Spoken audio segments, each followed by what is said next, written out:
My name's Katie Hancock. I work for the Department of Immigration and Citizenship. I'm passionate about helping other people to understand more about the brain, about how it impacts us, about how our busy lives now are really hurting us, and how easy it is to actually make changes that make a really measurable difference.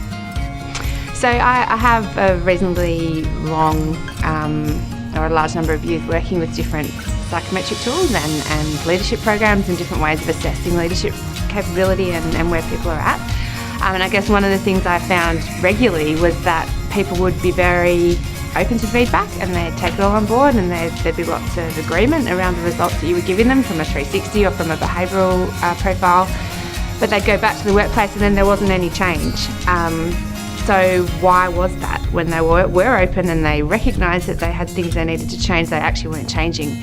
And I guess I'd never figured it out. I didn't figure out the answer until I saw this model and realised that their brains were not in the state to be able to make the change. So whilst they understood intellectually what was going on for them and when they were reacting badly and that they didn't want to act like that, they got back to the workplace and the same stresses were around them and the same situations, and they weren't sleeping properly, weren't eating properly, weren't giving themselves or their team space, and the same behaviours were repeating themselves. So the fact that this model starts with the performance pillar and actually looks at that to start with means that there's the person has the ability to actually make changes across the other areas, to be creative, to be innovative, to be able to use their imagination because their brain's in a better place to start. So that's probably the biggest thing, and that's why this tool is so different and why it's going to change the way that we do things in leadership.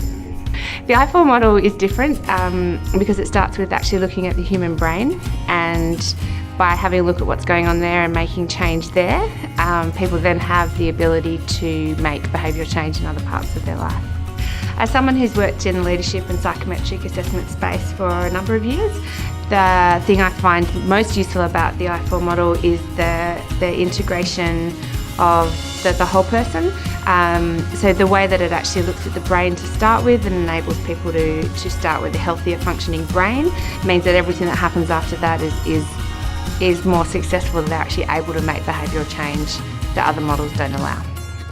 So as an organisational psychology professional, I would recommend that people, that executive coaches that work in that space actually take this tool and understand it and learn it and use it with their clients.